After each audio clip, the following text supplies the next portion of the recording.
Maybe you're lying in bed somewhere, in Texas, staring at that familiar ceiling crack that looks different in the darkness. Maybe you're in your apartment in Chicago, rain pattering against windows that reflect your searching eyes. Perhaps you're across the ocean in Manchester, or maybe in some small town I've never heard of. But somehow you're here. You found this video. You found me, Mr. Zizou, and something inside you whispered louder than logic. Click play. Welcome to Epoch History for Sleep, where the real stories live in the spaces between official narratives. I'm your guide tonight, through territories your history textbooks never dared to map, through archaeological sites your professors pretend don't exist, through translations your religious leaders pray you'll never read. But before we descend into this rabbit hole together, before we pull back the curtain on humanity's greatest cover-up, if what I'm about to share resonates with something deep in your bones, if it awakens memories you didn't know you had, hit that subscribe button. Help me reach 1,000 souls who are ready to hear what mainstream academia has spent centuries trying to bury. Your subscription isn't just a number on my channel.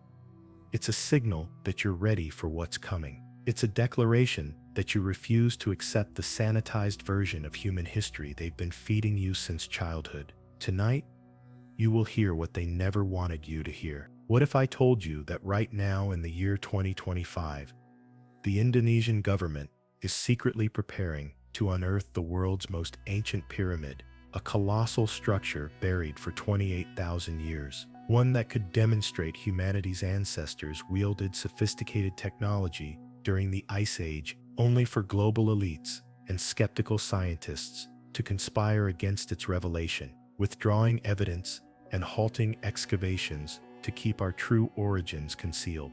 Imagine massive stones resonating with mysterious frequencies, chambers echoing forgotten energies that might unlock free power or even interstellar secrets, all while a cataclysmic flood myth connects this site to the lost continents of Atlantis and Mu. Could this be the smoking gun for an ancient apocalypse that wiped out a superior civilization, leaving survivors to restart humanity in the shadows? And why, after explosive findings shocked the world, was the groundbreaking research suddenly silenced with excavations frozen amid whispers of cover-ups by powerful institutions? Afraid of what we might rediscover? Hold on to that thought, because the answers, or rather the endless questions, lie within Gunung Padang, a seemingly unassuming hill in West Java, Indonesia, that has ignited one of the fiercest archaeological battles of our time. This is not just any relic, it is a potential game changer, a pyramid predating Egypt's Giza by over 20,000 years, challenging everything from Darwinian evolution to the linear march of human progress. If the deepest layers truly date back to 28,000 years ago, as initial radiocarbon tests suggested, then who were these builders? Were they mere hunter-gatherers, or did they command knowledge of metallurgy, astronomy, and sonic engineering that rivals our modern achievements? Picture this: hidden beneath layers of earth and vegetation, geophysical scans reveal symmetrical terraces, underground voids that could be ritual chambers or energy conduits, and basalt columns arranged with precision that defies natural formation. But the real thrill: these stones vibrate at frequencies aligning with ancient musical scales, possibly harnessing Earth's magnetic fields for purposes we can only speculate about: levitation of megaliths, healing rituals, or even communication with the cosmos. The high-stakes drama escalated in 2023 when Dr. Danny Hillman, not a Wijai, a leading geologist from Indonesia's National Research and Innovation Agency, published a bombshell paper in the journal Archaeological Prospection. His team, armed with ground-penetrating radar, seismic tomography, and core drilling, uncovered three distinct construction phases. The uppermost, from 2,500 to 3,500 years ago, a middle layer from 7,500 to 8,300 years old, and the deepest, most shocking stratum at 25,000 to 28,000 years before present. This placed Gunung Padang firmly in the Upper Paleolithic era, a time when, According to textbooks, humans were painting caves and chipping flint tools, not erecting multi-layered pyramids spanning over 150,000 square meters. The paper argued these were not random rock piles, but deliberate architecture, complete with hidden cavities that might house artifacts, proving advanced societal organization. Yet almost immediately, the backlash erupted like a volcano mito, the very geological force that shaped the site's andesite blocks. Critics, including prominent archaeologists from around the globe, dismissed the claims as really weak, accusing the team of misinterpreting soil samples and overlooking natural erosion patterns. By March 2024, the journal retracted the paper, citing a major error in associating radiocarbon dates from organic soil with human activity. The editors argued there was no direct link between the dated material and artifacts, implying the site's ancient layers might be purely geological, not man-made. Dr. Natawid Jaja and his colleagues fired back, insisting the retraction was premature and ignored their comprehensive geophysical evidence, which showed artificial symmetries and voids incompatible with natural processes. They labeled it an act of academic censorship, designed to protect entrenched paradigms that refuse to acknowledge pre-Ice Age civilizations. This retraction did not end the saga. It amplified the conspiracy theories swirling like mist over the jungle canopy. Why retract a peer-reviewed study without allowing a full rebuttal? Enter the shadowy world of suppression, where some whisper that global institutions funded by governments and elite foundations are guarding secrets that could upend society. If Gunung Padang proves humans built pyramids during the Ice Age, it dismantles the narrative of gradual evolution, suggesting instead a cyclical history of rises and falls punctuated by cataclysms. Investigative journalist Graham Hancock, whose Netflix series Ancient Apocalypse spotlighted the site in 2022, connects it to a global network of anomalies, the underwater ruins of Yonaguni in Japan, with their sharp-angled steps and enigmatic carvings, Göbekli Tepe in Turkey, where 11,000-year-old pillars depict advanced symbolism, and even the eroded Sphinx, potentially far older than Egypt's pharaohs. Hancock theorizes a mother civilization flourished 12,000 years ago, only to be decimated by comet strikes or melting glaciers, flooding lowlands like Sundaland, a submerged continent linking Indonesia to Asia during lower sea levels. Survivors, he claims, scattered, seeding myths of Atlantis in Plato's dialogues and the Pacific's lost Mu, a land of enlightened beings chronicled by 19th century explorers like James Churchward. Fueling these speculations are the site's bizarre acoustic phenomena. Tests reveal stones emitting high-frequency resonances eerily matching Pythagorean harmonics and modern Western tunings. Could this be evidence of sonic technology akin to Nikola Tesla's resonance experiments or ancient legends of sound-moving stones? Theorists posit the pyramid functioned as a giant oscillator, tapping geomagnetic energy for power generation or consciousness expansion. Knowledge, perhaps imparted by extraterrestrial visitors, as ancient astronaut proponents suggest.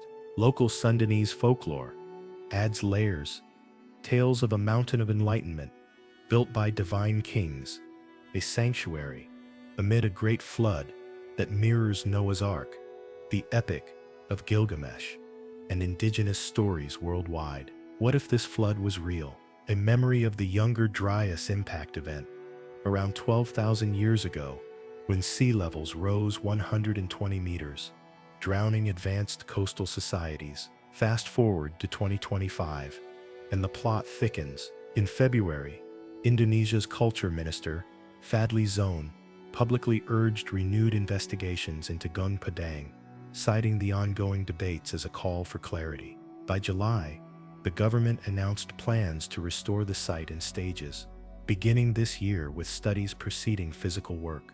This move comes amid viral social media frenzy, including debunked AI-generated images, portraying the hill as a pristine pyramid bursting from the jungle. Yet skeptics persist, insisting it's a natural volcanic plug with later megalithic additions from 2,000 to 5,000 years ago. Meanwhile, excavations have yielded tantalizing artifacts, coins predating known currency by millennia, cement mixtures with iron and silica, hinting at pre-Bronze Age metallurgy, and tools suggesting oceanic trade networks. These finds evoke a society that aligns structures with stars, perhaps for navigation or rituals long before recorded history. So, as the Indonesian authorities mobilize for fresh digs, we stand on the brink. Will new evidence vindicate Dr. Netowijaja, unveiling chambers filled with lost technology or star maps? Or will it confirm the critics,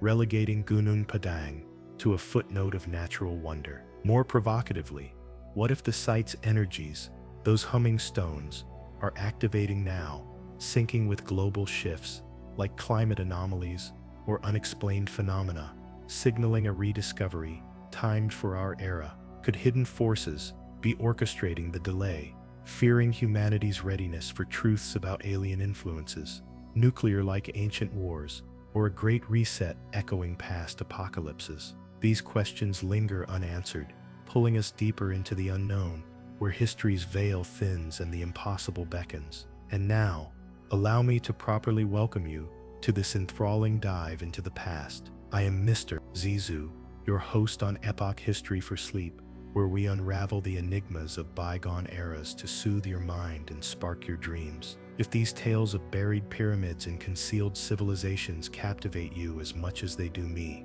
you might enjoy subscribing to the channel and turning on notifications. That way you'll catch every whisper from the shadows without missing a beat. Stay tuned as we journey further into Gunung Padang's secrets, exploring the discoveries, the disputes, and the dreams they inspire. Deep in the heart of West Java's verdant highlands, where mist clings to ancient trees and the air hums with unspoken secrets, lies a place that has captivated the imaginations of locals for generations. Gunung Padang, the mountain of enlightenment, is more than a geographical feature. It's a living tapestry of myths woven into the fabric of Sundanese culture. Tales passed down through oral traditions that speak of divine kings, overnight miracles, and a profound connection to the spiritual realm.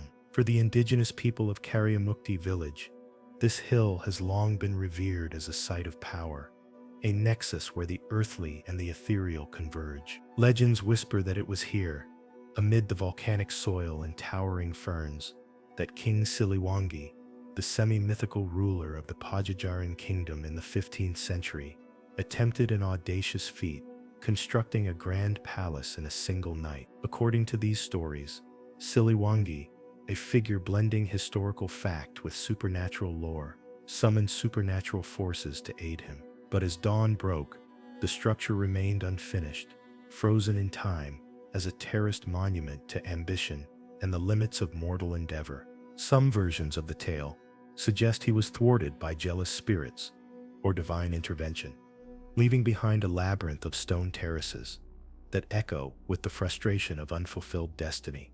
Others portray it as a deliberate act of enlightenment, a pyramid-like edifice designed to channel cosmic energies, aligning with the stars to grant wisdom to those who ascend its slopes.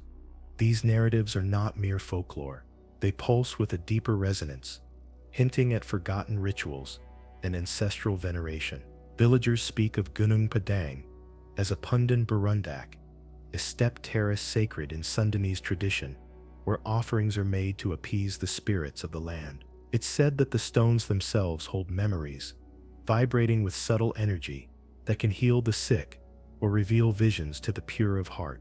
In quieter moments, elders recount how the mountain served as a refuge during times of turmoil, a high ground where survivors of ancient floods gathered.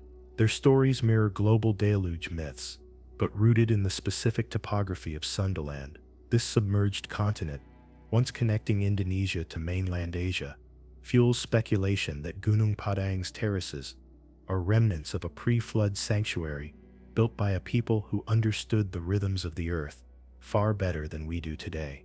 The name itself, Padang, meaning field or plain, but in this context, evoking enlightenment, suggests a site for spiritual ascension where shamans once conducted ceremonies under the full moon, invoking ancestors to guide the living.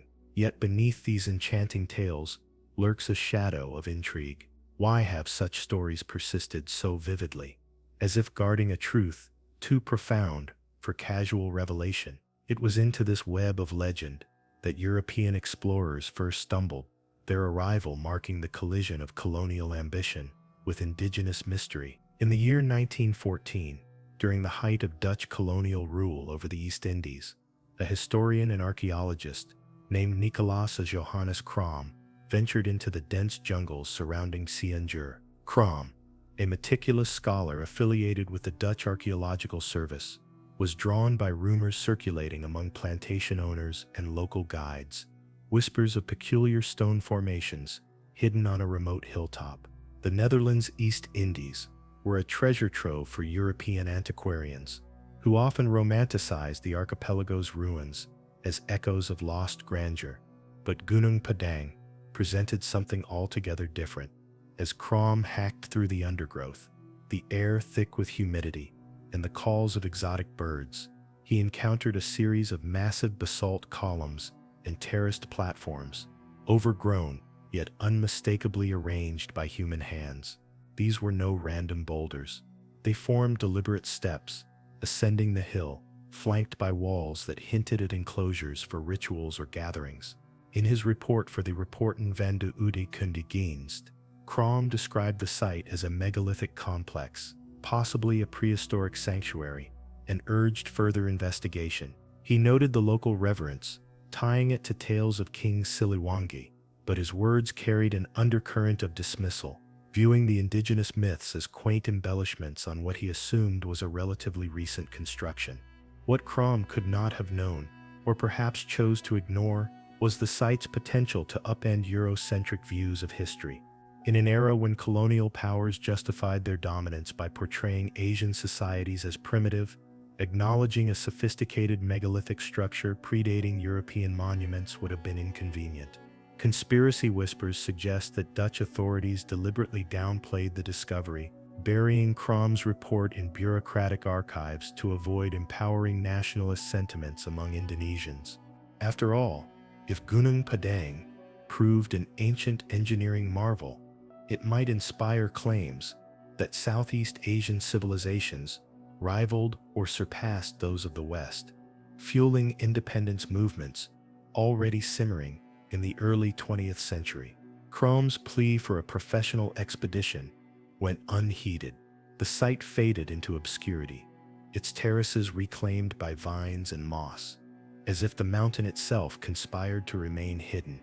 For decades, it slumbered, known only to locals who continued their pilgrimages, leaving offerings of flowers and incense at the stones, perpetuating rituals that blended Hindu-Buddhist influences with animist beliefs. The king's unfinished palace became a metaphor for interrupted legacy, a place where time folded upon itself, preserving enigmas for a future generation to unravel. The veil lifted once more in 1979, not through scholarly pursuit, but by the serendipity of everyday life. 3 local farmers, Indi, Siaf and Abedin, were tending their fields on the hill's flanks when they stumbled upon exposed stone walls and peculiar alignments buried under layers of soil and vegetation. What began as a routine day in the rice paddies transformed into a moment of profound realization. These were no natural outcrops, but the remnants of something monumental. Intrigued by the symmetry and scale, they alerted authorities, igniting a chain of events that brought Gunung Padang back into the spotlight.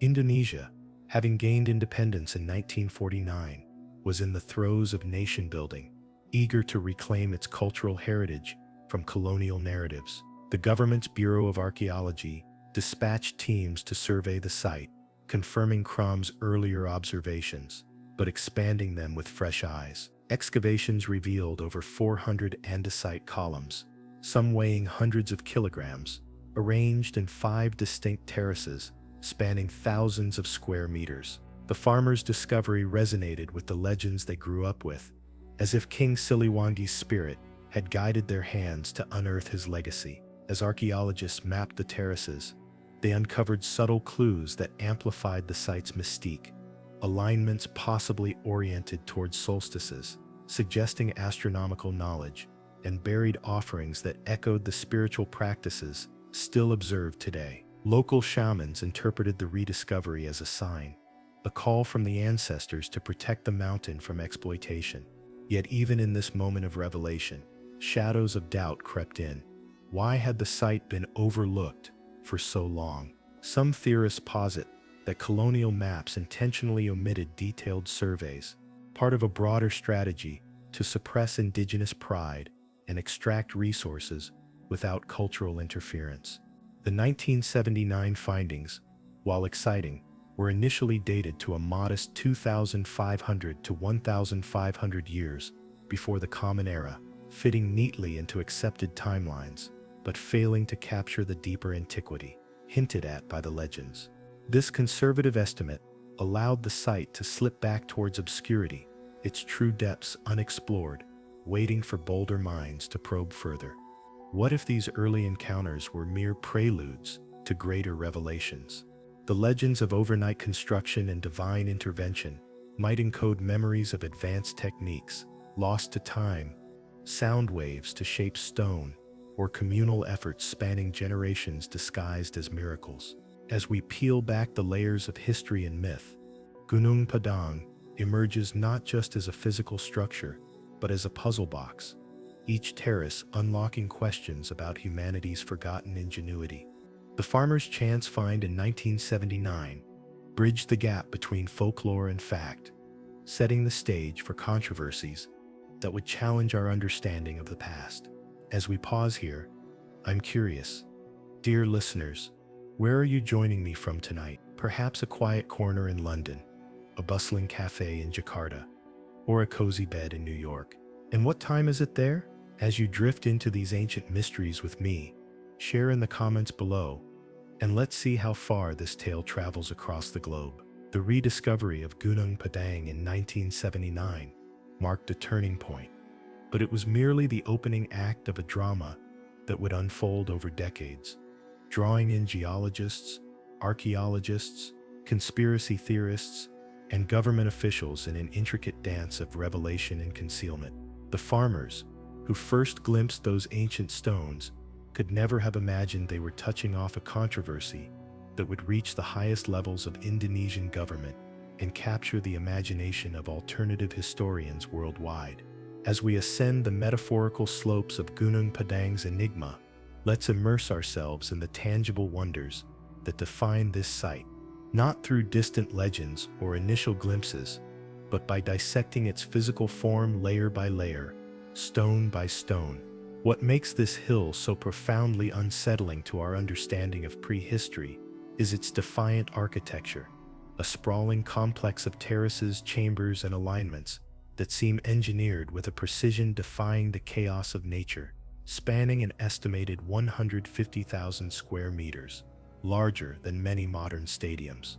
Gunung Padang unfolds across 5 visible terraces, each one a plateau of mystery rising toward the summit.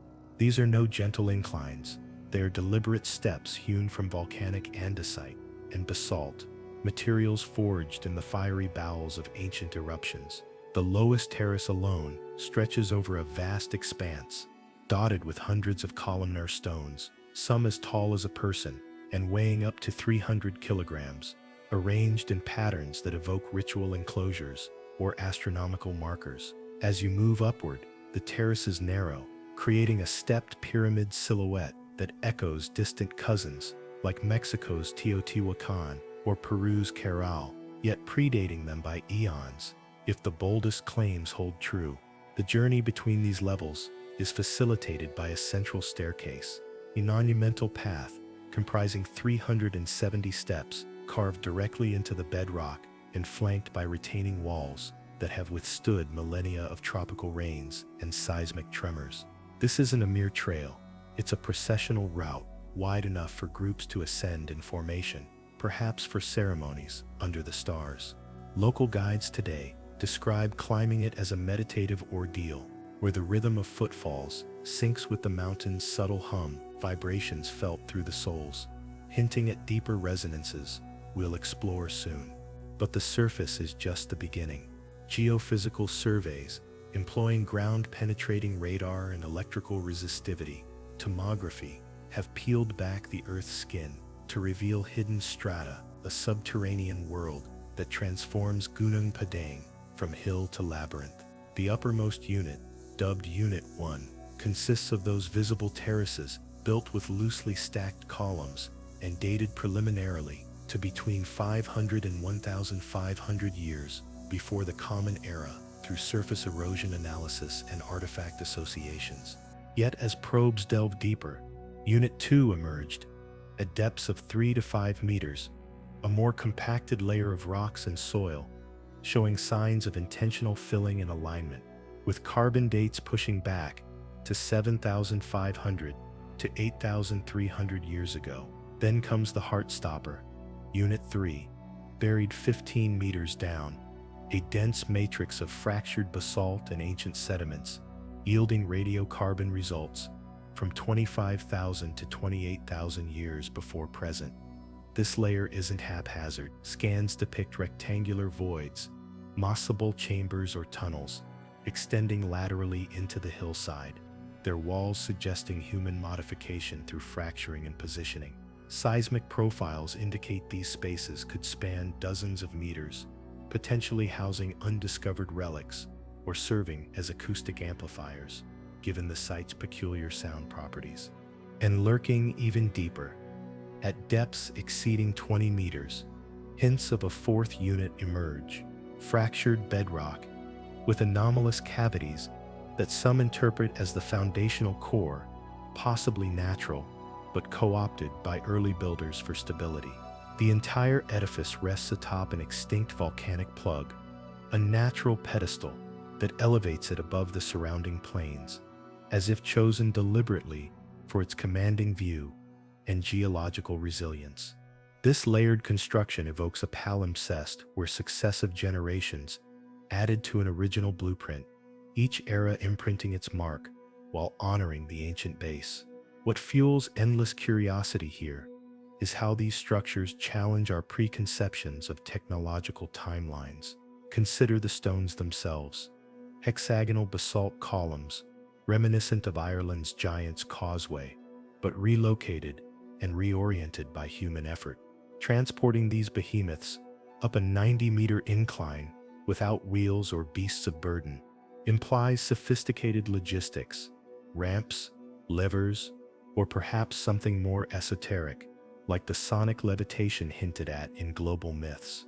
Preliminary analyses of the site's matrix reveal a cement-like binder in the deeper layers, a mixture of clay, silica, and iron oxides that bonds the rocks with unnatural tenacity.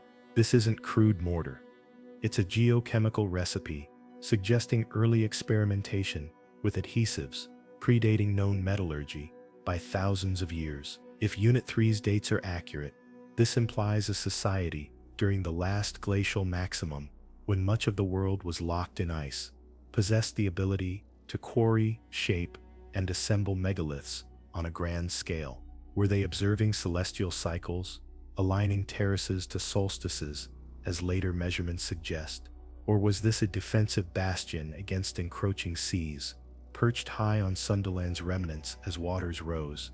These shocking timelines emerge from a symphony of scientific methods, each adding a note of intrigue. Radiocarbon dating on organic inclusions in the soil cores provides the backbone. Samples from Unit 3, including charred plant matter and pollen, consistently cluster around 28,000 years old, corroborated by optically stimulated luminescence tests on quartz grains, which measure the last exposure to sunlight. These aren't isolated readings. Over a dozen cores across the site yield similar results, painting a picture of phased construction spanning the Paleolithic to the Neolithic. Yet the dates ignite fireworks of doubt. Critics argue the organic material could be intrusive, washed in by later floods or burrowing animals, dissociating it from human activity. Proponents counter with the geophysical evidence, the symmetrical anomalies in radar scans, like those rectangular voids, defy natural geology. One such chamber, detected at 12 meters depth, measures roughly 10 by 15 meters, its outline too regular for volcanic fissures. What might it contain? Sealed artifacts from a forgotten epoch? skeletal remains of builders who navigated icebound seas, or as wilder theories propose, repositories of knowledge-etched stones or metallic alloys encoding astronomical data, echoing the Antikythera mechanism but vastly older. This blend of hard data and speculative wonder draws parallels to other global puzzles, heightening the site's allure. Think of Turkey's Göbekli Tepe, with its T-shaped pillars from 11,000 years ago, also layered and aligned, challenging the hunter-gatherer paradigm, or Japan's Yonaguni, with submerged steps that some see as a 20,000-year-old terrace, potentially linked via ancient land bridges. Gunung Padang fits into this mosaic, suggesting a network of megalithic innovators during the Ice Age, perhaps sharing techniques across now-drowned continents. But why the resistance to acceptance here? The threads of conspiracy weave in, subtle yet insistent. Skeptics' swift dismissals labeling the site a pseudo-pyramid, smack of institutional inertia, protecting funding streams tied to conventional narratives. Some whisper of deeper motives. If Gunung Padang proves advanced Paleolithic engineering, it bolsters theories of extraterrestrial guidance, where star visitors imparted knowledge of resonance and materials science. The site's acoustic anomalies support this stones, emitting frequencies at 440 Hz, matching modern A-note tuning, possibly tuned for harmonic effects. Experiments show these vibrations amplify in the chambers, creating standing waves that could induce altered states or even structural levitation. Is this evidence of alien tech, suppressed by governments, fearing public panic, or energy monopolies crumbling under free sonic power? The 28,000-year timeline aligns with Heinrich Event 2, a period of massive ice sheet collapses and sea level fluctuations, potentially displacing coastal societies inland to high grounds like Gunung Padang. Pollen analysis from cores reveals shifts from glacial flora to tropical, mirroring global warming pulses that might have inspired flood legends. Imagine a people fleeing rising waters, erecting this as a beacon, ziggurat of survival, its layers added as memories faded. Yet the controversy persists. A 2023 paper in Archaeological Prospection detailing these findings was retracted in 2024 amid claims of methodological flaws, but not before sparking global debate. Recent updates in 2025, including Indonesia's culture minister, Fadli Zon's call for renewed studies in February, and plans for staged restoration starting this year, suggest the site won't stay buried in dispute. By July, governmental announcements confirmed restoration efforts, potentially unveiling more chambers and refining dates with advanced techniques like cosmogenic nuclide dating. These developments stir fresh intrigue. Will new digs expose metallic artifacts in the deep voids, proving pre-Iron Age smelting, or reveal inscriptions linking to Mu's lost language, as Churchward claimed? Conspiracy lenses sharpen the view, perhaps elite think tanks, aware of the site's energy potential, delay full excavation to harness it privately, echoing Tesla's suppressed inventions. The chambers might hold bioluminescent fungi, or quartz crystals amplifying vibrations, natural tech for enlightenment or communication. As pollen records hint at exotic plants, not native to Java, did ancient voyagers import them from afar via Sundaland's vast plains?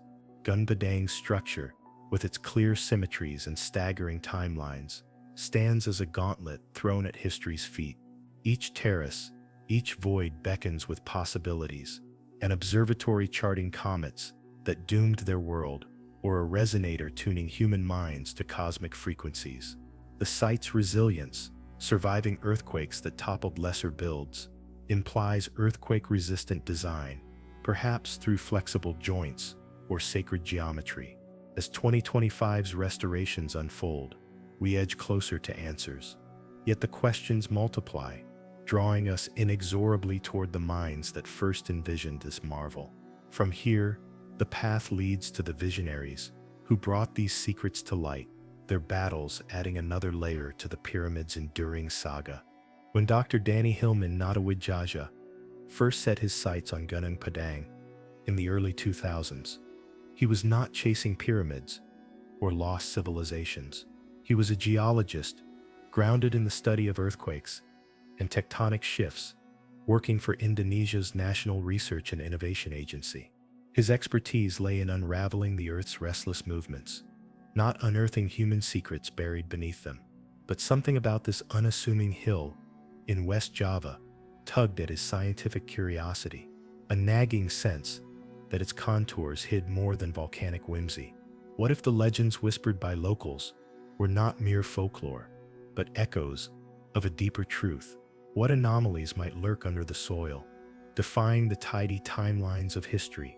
This personal pivot from fault lines to forgotten epochs marked the dawn of a research odyssey that would propel Gunung Padang into global headlines, blending cutting-edge technology with audacious questions about humanity's dawn. Hillman's journey began modestly, with field surveys in 2011, funded modestly by the Indonesian government under President Susilo Bambang Yudhoyono, who saw potential in elevating the nation's ancient heritage. Hillman assembled a multidisciplinary team, geophysicists, archaeologists, and soil experts, drawn from institutions like the Indonesian Institute of Sciences and the University of Indonesia. Their toolkit was a far cry from the picks and shovels of early explorers. Instead, they wielded an arsenal of modern marvels designed to peer through Earth without disturbing it. Ground-penetrating radar, or GPR, became their primary eye into the abyss, sending electromagnetic pulses into the ground and mapping reflections from subsurface interfaces. This non-invasive tech, akin to a medical MRI for the planet, revealed density variations that hinted at artificial structures, sharp boundaries, where natural rock would blur. Complementing GPR was electrical resistivity tomography, injecting currents into the soil to measure resistance, highlighting voids or man-made fills through contrasting conductivity. Seismic tomography rounded out the triad, using controlled vibrations to chart wave speeds, delineating hidden chambers like a sonic blueprint. These tools unveiled a startling portrait. Beneath the visible terraces lay a stratified behemoth, with layers suggesting phased construction over millennia. Hillman's team identified Unit 1 as the surface megaliths, perhaps 2,000 to 3,000 years old. But as probes deepened, Unit 2 emerged at 3 to 5 meters, compact, aligned rocks, dated to 7,500 years via carbon samples from embedded organics. The real jolt came with Unit 3, 15 meters down, a core of modified basalt, yielding dates from 16,000 to 28,000 years before present. Imagine the thrill in the field tent as data streamed in minute rectangular anomalies, suggesting rooms 10 by 15 meters, their walls potentially smoothed by ancient hands. Hillman described these in interviews as man-made cavities, not random fissures, their symmetry too precise for geology's handiwork. But what purpose did they serve? Echo chambers for rituals, storage for arcane knowledge, or, as some pondered, energy conduits tapping geothermal flows? By 2013, Hillman's findings had escalated, prompting a full-scale integrated research team backed by presidential decree. They drilled cores slender cylinders of Earth, extracted like time capsules, analyzing sediments for pollen, which traced vegetation shifts from Ice Age grasslands to modern tropics, aligning with global climatic upheavals. Optically stimulated luminescence dating added layers of intrigue, measuring when minerals last saw sunlight, confirming burial timelines that predated known civilizations. Hillman posited Gunung Padang as a pyramid-like structure, not a singular build, but a cumulative effort where later societies revered and expanded upon an ancient core. This hypothesis ignited imaginations. Could the site's acoustic properties, stones resonating at 440 Hz, stem from deliberate tuning? Perhaps using these tech scans to detect harmonic voids. Hillman's team even experimented with magnetometers, detecting magnetic anomalies that might indicate metallic inclusions or aligned crystals, fueling whispers of advanced metallurgy. Yet as data accumulated, so did the pushback. Hillman's 2023 paper in Archaeological Prospection detailed these methods. GPR profiles, showing layered densities, seismic cross-sections, outlining buried architecture, arguing for human intervention as far back as the Paleolithic. The journal's peer reviewers initially green-lit it, but post-publication scrutiny led to retraction in 2024, citing misassociation of dates with artifacts. Hillman contested this vehemently, pointing to unaltered geophysical evidence, the scan's undeniable symmetries. In a statement, he decried it as academic politics, suggesting vested interests in preserving historical orthodoxy. This clash only amplified the site's allure. What if the retraction masked deeper fears? Discoveries of iron-rich cements in cores hinted at pre-Iron Age tech, while pollen suggested non-native plants, implying ancient trade routes across Sunderland's vanished plains. Fast forward to 2025, and Hillman's quest endures, evolving amid fresh developments. In February, Indonesia's culture minister Fadli Zon publicly advocated for renewed probes, echoing Hillman's calls to resolve the debates. By July, government plans for staged restoration emerged, prioritizing non-destructive surveys before any digging, potentially employing drone-mounted LiDAR for high-resolution topography. Hillman, speaking at the Cosmic Summit in June 2025, shared updates on planned explorations of those subterranean chambers. In a podcast with Matt Beal's Limitless earlier that year, he revealed intentions to map tunnels detected via enhanced seismic arrays, networks of geophones, capturing micro-tremors, refining images of underground networks, possibly extending hundreds of meters.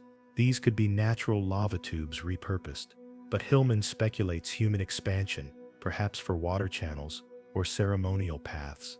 The tech upgrade includes hyperspectral imaging from satellites, analyzing surface minerals for hidden patterns, and AI-driven data fusion, merging GPR with resistivity for 3D models that predict artifact locations.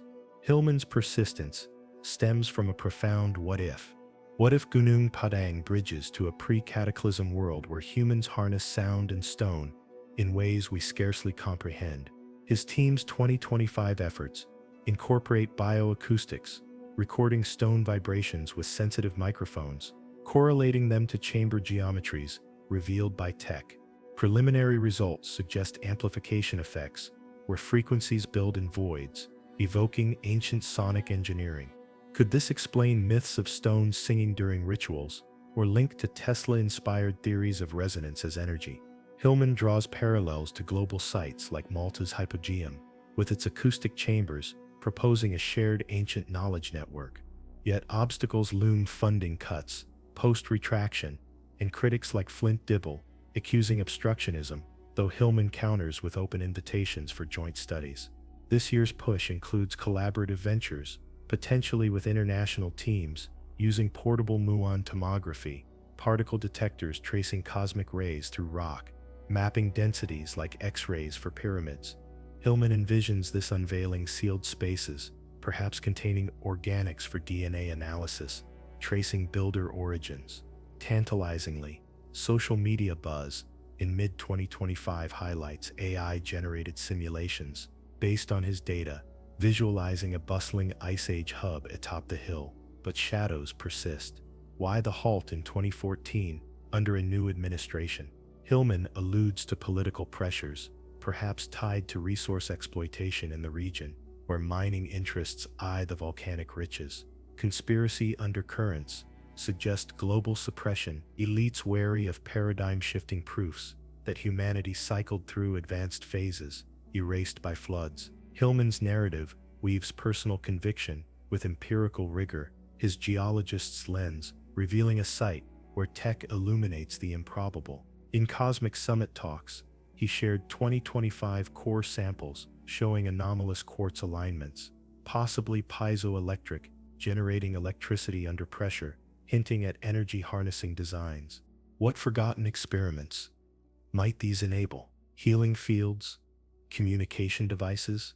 The curiosity peaks with plans for robotic crawlers and tunnels, equipped with cameras and spectrometers, potentially beaming live feeds of discoveries.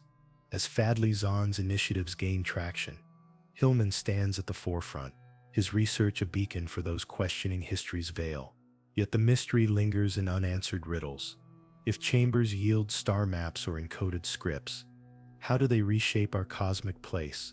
Hillman's work, bolstered by ever-evolving tech, invites us to wonder if Gunung Padang guards keys to resilience against future cataclysms, lessons from ancestors who stared down ice and flood.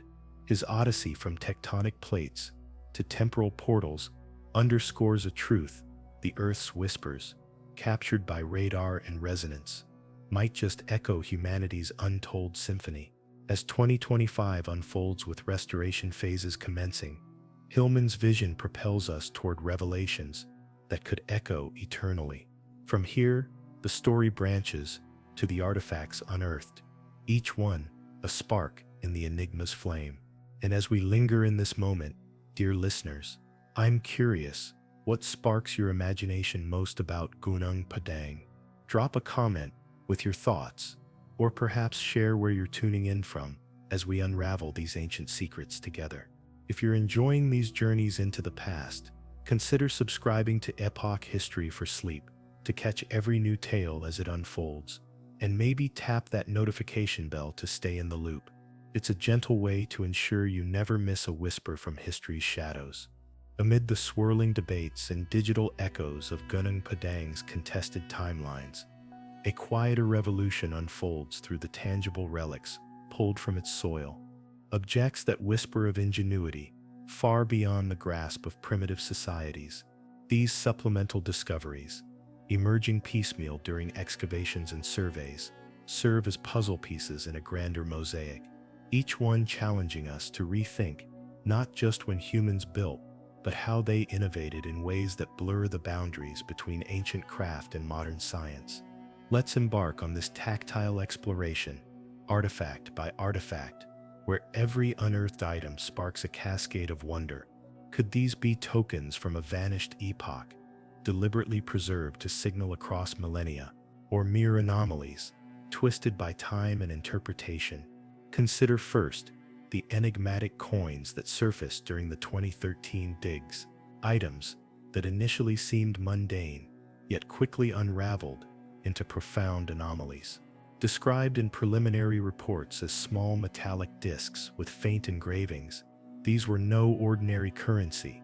Radiocarbon dating on associated organic residues pegged them to around 5,200 years before the Common Era, over 4,600 years earlier than the earliest known coins from Lydia in modern-day Turkey, dated to 600 years before the Common Era. Hillman's team, sifting through the upper terraces, found these amid clusters of pottery shards and tool fragments, their composition a mix of copper and trace alloys that hinted at deliberate smelting.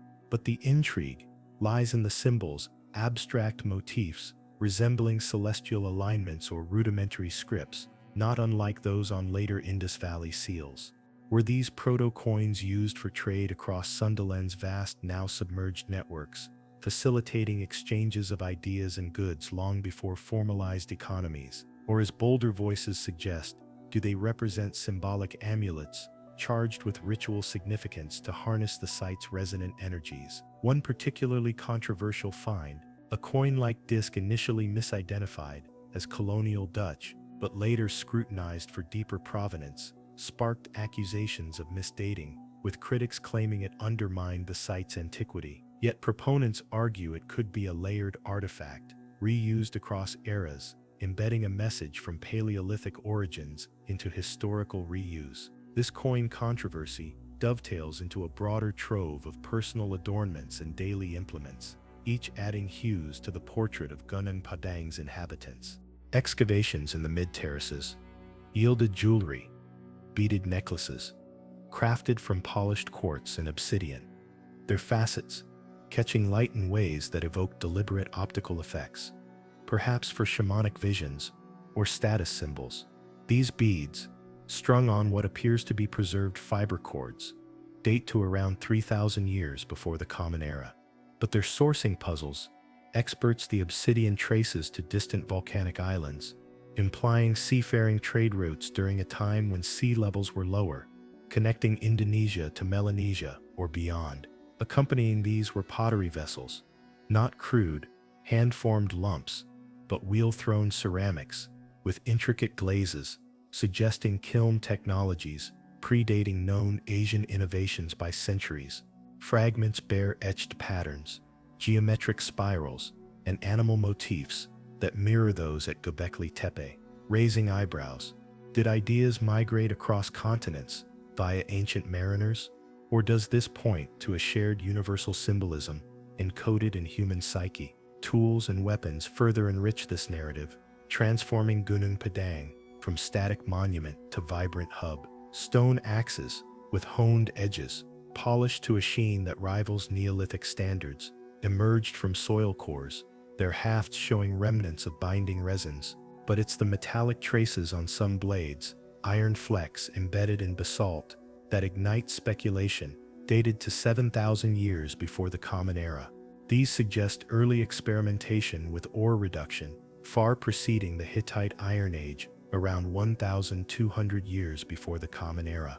Imagine a society perched on this volcanic perch, forging tools from local minerals, perhaps using geothermal heat as natural forges. Weapons like spear points, similarly edged, bear wear patterns, indicating use in hunting or conflict. But their symmetry hints at ceremonial roles, blades aligned with cardinal directions, possibly for astronomical rituals. These finds, preserved remarkably due to the site's alkaline soils, prompt endless pondering. Were these crafters isolated geniuses, or part of a global web exchanging metallurgical secrets, lost when seas rose and sundered connections? At the core of these revelations lies the ancient cement compound, a binding agent that cements Gunung Padang's status as an engineering enigma. Analysis of core samples from the deeper units revealed a mortar-like substance fusing the basalt columns, a sophisticated blend of clay, silica, and iron oxides, forming a hydraulic cement that hardens underwater or in humid conditions. This isn't rudimentary mud. Geochemical tests show controlled firing at temperatures exceeding 800 degrees Celsius, creating a durable matrix resistant to erosion, dated to the staggering 25,000 to 28,000 years before present in Unit 3. This predates Roman concrete by over 20,000 years and Egyptian lime mortars by millennia. The iron content, sourced from local hematite, suggests intentional doping for strength, akin to modern rebar reinforcement, but achieved through prehistoric alchemy. Hillman's team, in their retracted yet influential paper, posited this as evidence of advanced geochemical knowledge, perhaps derived from observing volcanic processes, mixing ash with clays to create geopolymers. But the intrigue escalates. Lab recreations show this cement conducts subtle electrical charges, tying into the site's magnetic anomalies. Could it have formed part of an energy grid? The pyramid is a capacitor storing geomagnetic power. These material wonders intersect with the site's ethereal acoustics, where stones emit high-frequency tones, aligning with Western musical scales. 440 Hz, the A-note standard. Tests using accelerometers during Hillman's surveys captured vibrations amplifying in the buried chambers, creating harmonic overtones that induced trance-like states in listeners. This isn't random. The cement's silica content might act as a piezoelectric enhancer, generating voltage under mechanical stress from earth tremors. Ancient builders, attuned to these properties, could have tuned the structure like a massive instrument, using sound for construction, levitating blocks via resonance, as Tibetan legends describe, or for healing, aligning human biofields with Earth's Schumann resonances. Conspiracy angles sharpen here. If this tech predates history, why suppress it? Some theorists link it to suppressed inventions like Tesla's Wardenclyffe Tower, suggesting elites hoard such knowledge to maintain fossil fuel dominance.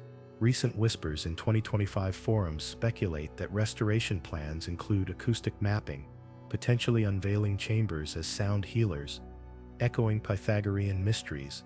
Linking these artifacts to broader tapestries amplifies their allure. The coin's early dates parallel unverified finds in India's Keelati site, where urban artifacts push back timelines, suggesting parallel evolutions or diffused innovations from a Sunderland cradle. Jewelry motifs resemble those in Australia's Bradshaw paintings, over 20,000 years old, hinting at migratory artists carrying cultural codes. Tools' iron traces evoke Africa's Nok culture, with early smelting around 2,500 years before the Common Era. But Gunung Padang's precedence implies Africa learned from Asia, or vice versa, via lost roots. The cement, meanwhile, mirrors geopolymers in Peru's Pumapunku, where stones fit with laser-like precision, fueling ancient astronaut hypotheses. Did extraterrestrial mentors impart this recipe, encoding it in megaliths worldwide? Yet skepticism shadows these treasures. The 2024 retraction questioned artifact associations, claiming soil dates don't tie directly to human use, perhaps natural accumulations. Critics like those in Popular Mechanics articles decry the pseudo-archaeology, pointing to misidentified coins as colonial intrusions. Hillman rebuts, citing stratigraphic integrity, artifacts sealed in undisturbed layers. In 2025, with restoration phases underway, new digs promise fresh hauls, perhaps metallic scrolls or resonant crystals. Fadli Zahn's February advocacy and July announcements signal momentum, but funding ties to tourism raise eyebrows. Is commercialization diluting science or unveiling truths? These supplemental explorations, coins as economic harbingers, jewelry as cultural bridges, tools as tech precursors, cement as alchemical feats, weave a narrative of ingenuity, defying eras. Each item beckons what lost manuals guided their creation. Do they encode warnings of past floods or blueprints for future survival? As Gunung Padang's relics emerge, they challenge us to listen to the hum of stones, the gleam of metals, unlocking doors to forgotten worlds. This tapestry of tangibles sets the stage for the storms of controversy that followed, where academia's guardians clashed with visionary challengers. In the shadowed halls of academia, where dusty tomes guard the sanctified timelines of human achievement, Gunung Padang has ignited a firestorm that refuses to dim, drawing lines between visionary explorers and staunch defenders of established doctrine. Picture a global symposium, not in grand lecture theaters, but across digital forums and scholarly journals, where voices clash like tectonic plates. On one side, proponents like Danny Hillman Natawid Josh championing evidence of an Ice Age marvel. On the other, a chorus of skeptics decrying it as a mirage of misinterpreted data. This intellectual battlefield, simmering since the site's resurgence in the early 2000s, reached a boiling point with the publication and swift retraction of Hillman's landmark paper in October 2023. What began as a peer-reviewed revelation in archaeological prospection, detailing layered constructions dating back 28,000 years, unraveled into a saga of accusations, retractions, and renewed calls for scrutiny, leaving observers to wonder, is this genuine scientific rigor or a veiled effort to bury inconvenient truths that could upend civilization's pedigrees? The retraction, announced in March 2024, struck like a thunderclap, with editors citing a major error in linking radiocarbon dates from soil samples to human artifacts. Critics, including prominent archaeologists like Flint Dibble from Cardiff University, argued that the organic materials soaked plants and sediments could have migrated through natural processes like root penetration or water seepage, decoupling them from any man-made structures.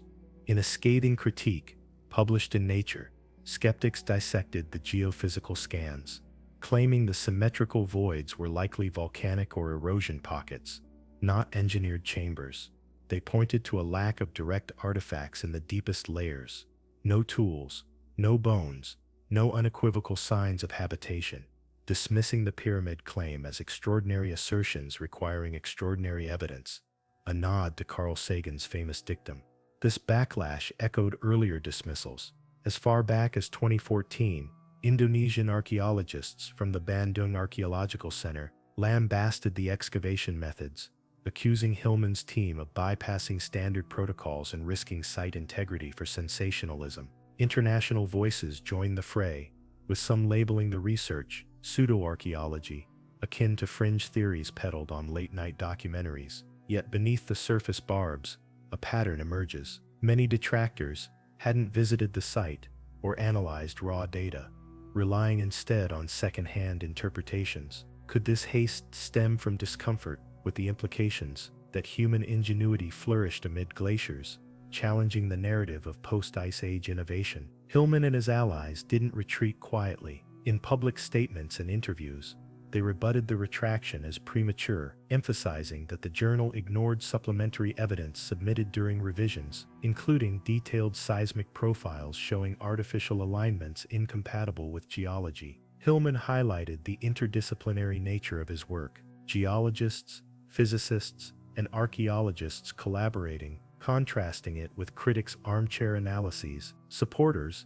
including figures like Graham Hancock, framed the episode as emblematic of institutional gatekeeping, where paradigms like the Clovis First model for America's settlement or the gradualism of Neolithic revolutions are fiercely protected. Hancock, in his podcasts and writings, drew parallels to the Sphinx water erosion debate, suggesting entrenched academics fear funding cuts or reputational damage if ancient sophistication is acknowledged. This tension spilled into social media storms, with hashtags like #PadangTruth trending, where amateur sleuths dissected retraction notices, spotting inconsistencies like unaddressed acoustic data. What if the retraction wasn't about errors, but about preserving a worldview where Egypt holds the pyramid crown and Southeast Asia remains a peripheral player in prehistory? The academic skirmishes culminated in a dramatic pivot: the project's suspension in 2014, a move that shrouded Gunung Padang in renewed mystery. Under President Joko Widodo's incoming administration, excavations halted abruptly, with teams ordered off-site amid claims of procedural irregularities and environmental concerns. Official statements cited a need for re-evaluation, but insiders whispered of political maneuvering. Hillman's findings, backed by the previous regime, clashed with new priorities favoring economic development over potentially disruptive heritage claims. The site's proximity to mining interests in West Java added fuel. Rumors swirled that halting digs prevented declarations of protected status, which could impede resource extraction. Hillman himself, in later reflections, described the suspension as a dark period where equipment sat idle and data languished, allowing vegetation to reclaim the terraces, as if the mountain conspired to hide its secrets once more. This interlude, lasting nearly a decade, amplified conspiracy narratives.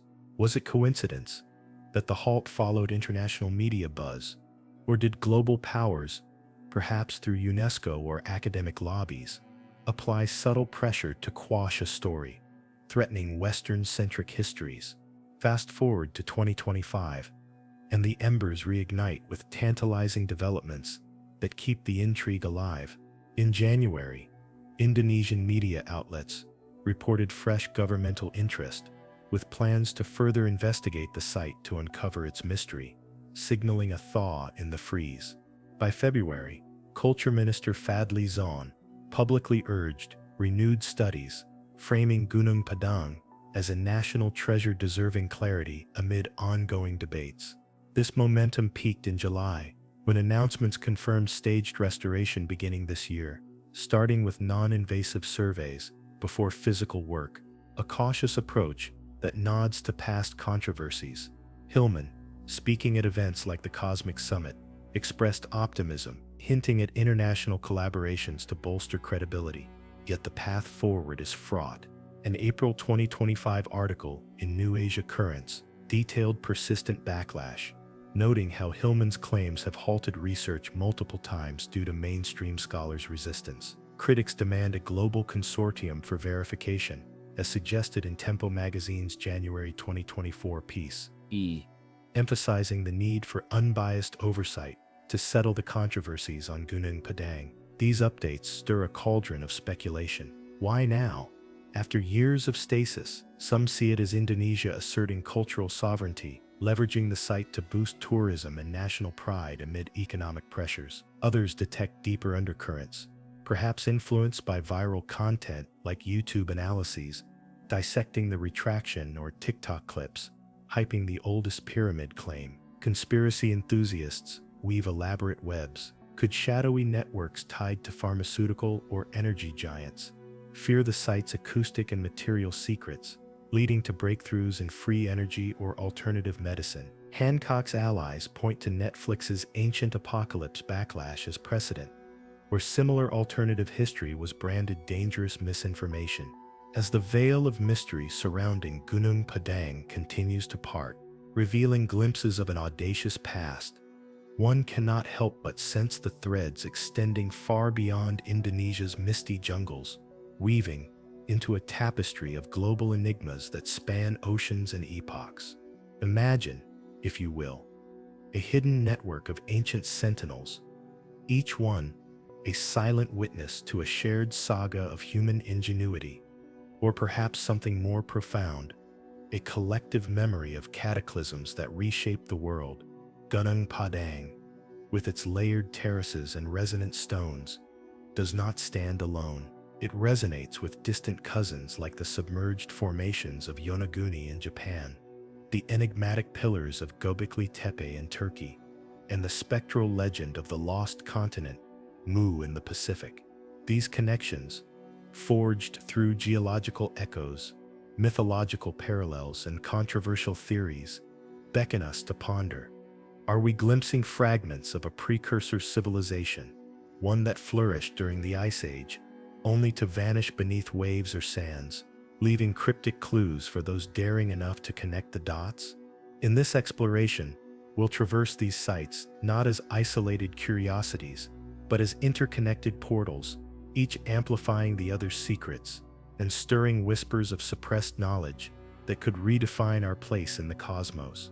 Let us first plunge into the azure depths of Yonaguni Island, Japan's southernmost outpost, where the ocean guards a structure that has tantalized divers and scholars since its accidental discovery in 1986 by local fisherman Kihachiro Aratake. What he stumbled upon while scouting for hammerhead sharks was no ordinary reef, a massive underwater edifice resembling a stepped pyramid, complete with flat terraces, sharp-angled stairways, and what appear to be carved gateways, plunging to depths of 30 meters, measuring roughly 290 meters long and 120 meters wide. This monolith, dubbed the Yonaguni Monument, towers like an 8-story building submerged in time. Its surface is etched with enigmatic markings that some interpret as roads, walls, or even animal motifs. As of April 2025, renewed interest has surged with reports from outlets like the New York Post and NDTV, highlighting debates over whether this is a natural sandstone formation sculpted by currents or a man-made marvel predating Egypt's pyramids by thousands of years. Geologist Masaki Kimura, who led early expeditions from the University of the Ryukyus, argued for human craftsmanship, citing perpendicular cuts and symmetrical features incompatible with wave erosion. Yet skeptics, like Boston University's Robert Schoch, were ironically a proponent of older Sphinx. Dates counter that it's a geological quirk formed during lower sea levels of the last ice age. The intrigue deepens when we link Yonaguni to Gunung Padang, separated by vast Pacific expanses yet united by uncanny similarities. Both sites feature terrace designs that suggest pyramidal intent, and both date potentially to 20,000 years ago or more, when sea levels were 120 meters lower, exposing land bridges across what is now ocean. In June 2025, the Brighter Side News reported on Yonaguni's ongoing puzzles, including newly analyzed sonar data revealing possible underwater tunnels, mirroring Gunung Padang's subterranean voids.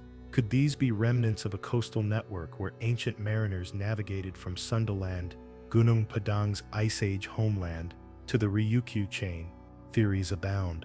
Some posit acoustic properties similar to Gunung Padang's humming stones, with Yonaguni's formations potentially resonating underwater, perhaps as sonic beacons for navigation or rituals. Conspiracy lenses sharpen the view. Whispers on forums like Reddit suggest governments downplay these links to obscure evidence of extraterrestrial engineering, where star visitors taught harmonic technologies lost in a global deluge.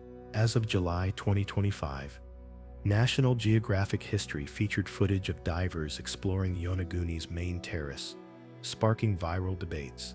If this is man-made, does it validate Plato's Atlantis as a metaphor for Pacific catastrophes, or hint at Mu's sunken legacy? The site's submersion, around 12,000 years ago, aligns with Gunung Padang's deepest layers, evoking a shared fate: rising seas, swallowing advanced outposts, leaving survivors to scatter myths of flooded paradises. Shifting our gaze westward to the arid plains of southeastern Turkey, Göbekli Tepe emerges as another pillar in this enigmatic chain, a site that has rewritten prehistory since its excavation began in 1995 under Klaus Schmidt. This hilltop sanctuary, dating to 11,000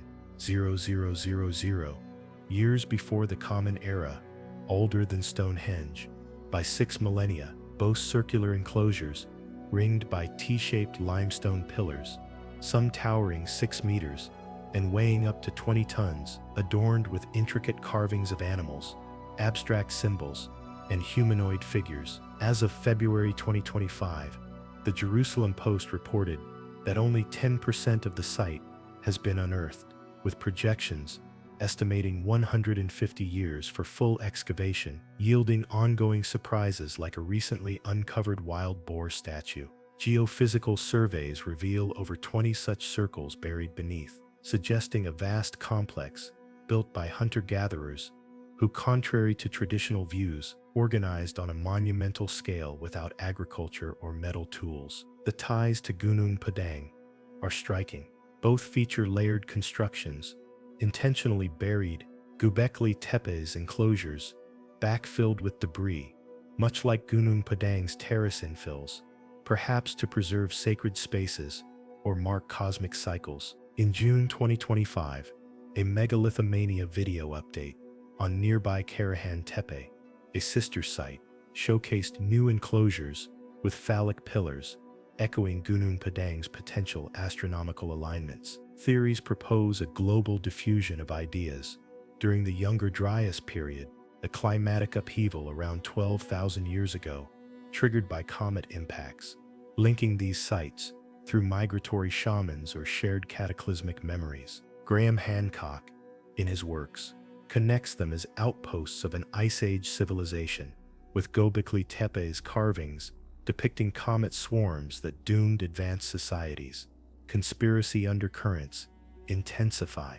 A July 2025 YouTube video titled "Göbekli Tepe Mystery Finally Solved" speculated on hidden chambers containing star maps suppressed by authorities to conceal links to extraterrestrial origins, mirroring debates over Gunung Padang's retraction.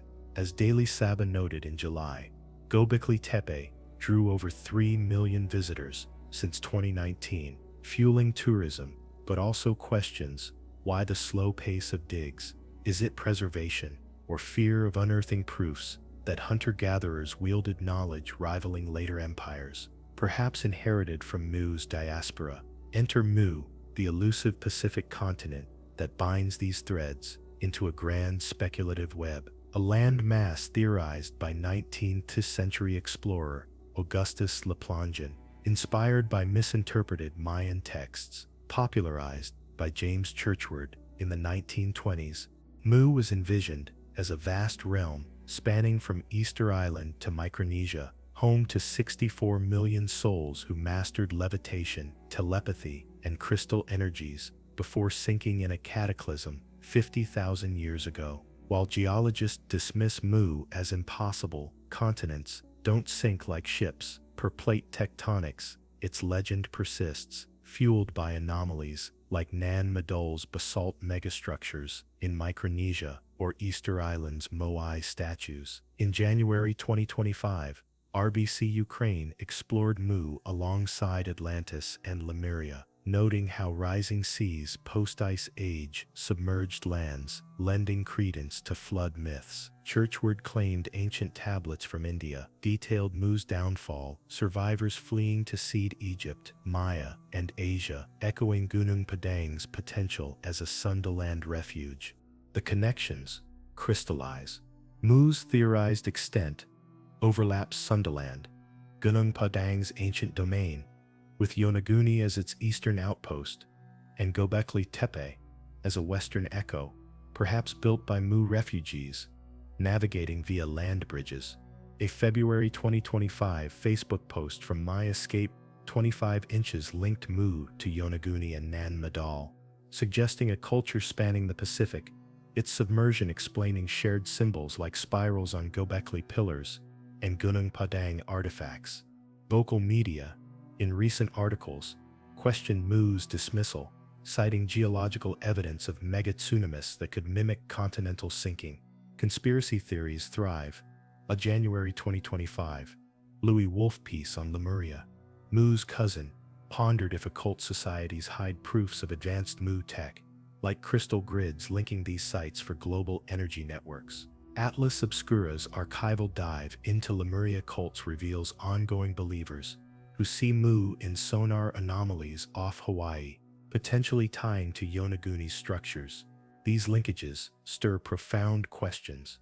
If Mu existed as a metaphorical or literal hub, did its people encode warnings in Göbekli Tepe's comets or Gunung Padang's resonances, foretelling cycles of destruction? A Reddit thread from July 2025 debated Gunung Padang and Göbekli Tepe as diversions to hide Mu's reality, while Gaia articles link them as proofs of lost civilizations. Robert Schoch's research highlights intentional burials at both Göbekli and Gunung Padang, perhaps to safeguard knowledge from prying eyes. As Encyclopedia MDPI notes, lost lands like Mu fuel prehistory's gaps, with Yonaguni's Ice Age origins bridging to these myths. In this interconnected realm, Gunung Padang emerges as a Pacific Göbekli Tepe, Yonaguni as Mu's drowned sentinel, each site a breadcrumb in a trail, leading to forgotten horizons. What submerged archives await off Indonesia's coasts, linking these beacons? As 2025's explorations at Karahan Tepe uncover more, and Yonaguni's debates rage in BBC reels, the puzzle grows. Could Mu's specter explain shared acoustics from Göbekli's echoing enclosures to Gunung Padang's humming stones? Or do alien theorists hold the key, positing interstellar origins for these megastructures? The allure lies in the unknowns, inviting us to dream of a world where continents rose and fell, civilizations whispered across seas, and secrets endure in stone and wave. As we near the horizon of these mysteries, the stage sets for cataclysmic theories that bind them in deluge and rebirth.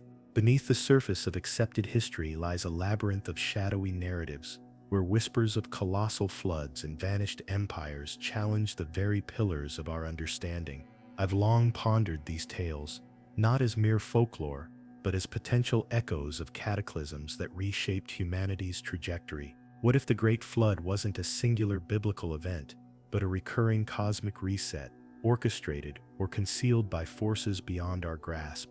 And what of the lost civilizations Atlantis, Mu, Tartaria, whose remnants tease us from ancient texts and anomalous ruins? These conspiracy theories, bubbling up in forums, documentaries, and viral threads, suggest a deliberate erasure, a global elite suppressing evidence of advanced precursors to maintain control over our narrative. One of the most pervasive threads in these theories revolves around the Great Flood as an engineered apocalypse, not a natural disaster. Proponents like Graham Hancock, in his ongoing crusade documented in series like Ancient Apocalypse, argue that around 12,000 years ago, a comet barrage triggered massive ice melts, submerging coastal empires and resetting human progress. But conspiracy circles take it further.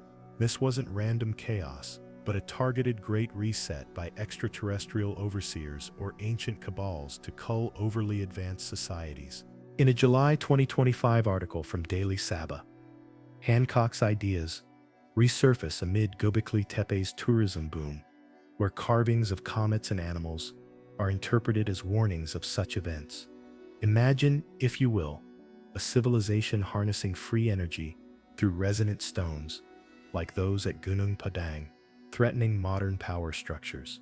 Theorists on platforms like Reddit claim elites, descendants of flood survivors, hoard this knowledge, using institutions to debunk sites like Yonaguni as natural to prevent rediscovery. A 2025 YouTube video titled Mud Floods and Hidden Civilizations explores how entire cities were allegedly buried under liquefied soil from electromagnetic upheavals, not mere water, linking it to Tartarian architecture worldwide. Why bury evidence? To perpetuate dependency on fossil fuels, some say, echoing Tesla's suppressed inventions. Delving into Tartaria, a pseudo-historical empire that has exploded in popularity since 2023, reveals a narrative of mud floods erasing a utopian realm. As detailed in a December 2023 Discover magazine piece, Tartaria, once a vague term for Siberian regions, morphed into a conspiracy of a global superpower with anti-gravity tech and grand spires, wiped out around the 1800s. Believers point to mud flood evidence, buildings with buried lower levels in cities like Chicago or San Francisco, attributed to the Great Fires as cover-ups. A fresh August 2nd, 2025 update from All That's Interesting describes Tartaria as responsible for landmarks like the Capitol or Great Wall, built by giants or advanced tech before a cataclysmic deluge liquefied the earth.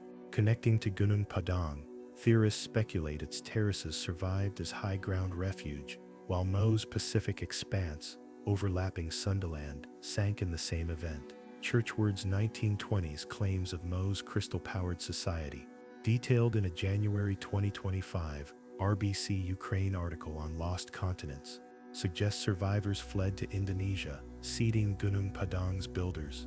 But here's the hook: why orphan trains in the 1800s? Conspiracy posts on X from April 2025, like one from @TheFlatEarther, claim they repopulated after Tartaria's fall with incubator babies at world fairs showcasing reset humanity. Could this tie to biblical floods where Noah's Ark was a genetic vault preserving DNA from pre-deluge giants? Atlantis, Plato's sunken utopia, intertwined seamlessly, often conflated with Mu or Tartaria in modern lore. A Guardian article from 2022, still referenced in 2025 debates, critiques Netflix's ancient apocalypse for fueling dangerous myths.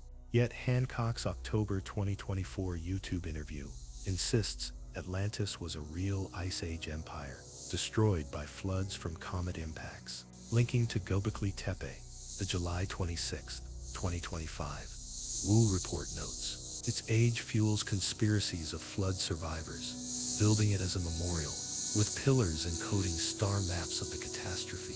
Theorists on X, in a June 2025 post from @Von Brockman, highlight archaeological finds in Gujarat's Dwarka region, evidence of Vedic civilization drowned over 12,000 years ago, as proof of global deluges erasing advanced cultures. What if Atlantis's evil winds in ancient texts was radiation from solar flares accompanying floods, as Ben Davidson proposes? A 2023 How Stuff Works piece on flood myths across cultures. Sumerian Gilgamesh, Hindu Manu, Greek Deucalion, suggests shared trauma, perhaps engineered to prevent overpopulation or tech misuse. Conspiracy escalates.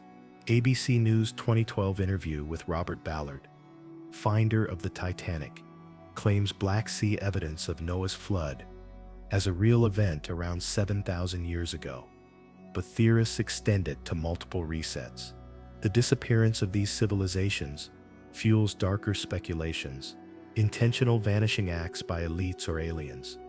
In a 2025 X thread from an adjacent wild, myths are reframed as true histories of star gods intervening post-flood, teaching survivors at sites like Gunung Padang, Tartaria's mud floods, per Wikipedia's entry on its pseudo-history, are seen as electromagnetic weapons melting soil, burying free energy grids. An August 2025 post from @Teslas. O claims coastal giants lie 400 feet underwater since the Younger Dryas, with inland survivors like Gunung Padang's builders. Mo's downfall, as per vocal media, involved tsunamis mimicking sinking, survivors seeding Yonaguni's steps. Why lost? To hide anti-gravity, telepathy, or DNA experiments, say theorists linking to Giza's underground city. In a July 2025 Answers in Genesis article, Hancock's War on Archaeologists, per a 2022 conversation piece, accuses suppression to protect Darwinian gradualism. Recent 2025 stirrings heighten the enigma. A new Asia Currents article questions why Gunung Padang's debates halt research, implying cover-ups for flood proofs.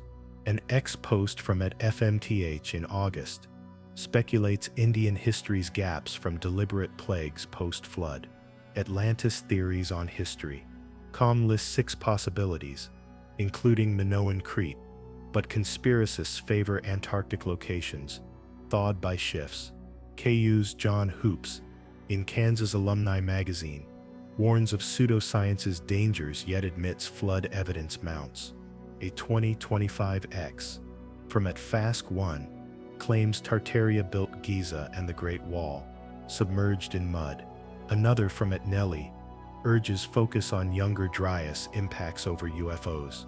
These conspiracies tantalize with possibilities. What if floods are cyclical, next due soon as Davidson warns?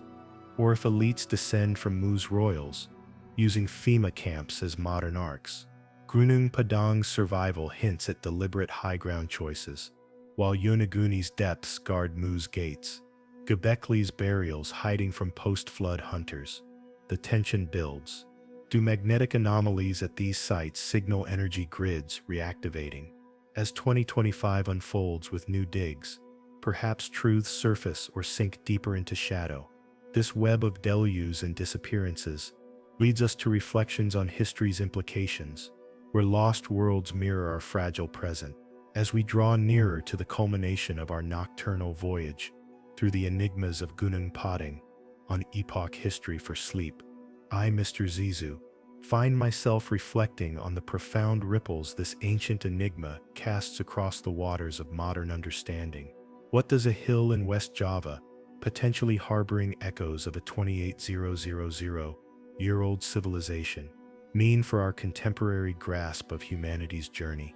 It's not merely an archaeological curiosity. It's a mirror held up to our own era, forcing us to confront how fragile our grip on the past truly is, and how that fragility shapes our present and future. In an age of rapid technological advancement and global interconnectedness, sites like Gunung Padang challenge the linear narrative we've constructed, from primitive hunters to enlightened modernity. If Danny Hillman Natawijaja's findings hold even a kernel of truth, they suggest cycles of rise and fall where advanced societies bloomed and withered long before recorded time, perhaps due to cataclysms we've only begun to comprehend. This isn't just about rewriting textbooks. It's about reevaluating our resilience in the face of climate shifts, pandemics, and societal upheavals that echo those ancient floods. Consider the implications for historical equity in our globalized world. For decades, the cradle of civilization has been pinned to Mesopotamia or the Nile Valley, with Southeast Asia often relegated to the periphery, a land of later influences from India or China.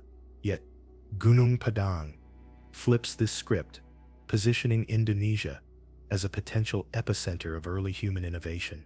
As Culture Minister Fadli Zon urged in February 2025, renewed studies could elevate the site to a symbol of national pride, boosting tourism and cultural identity in a post-colonial landscape.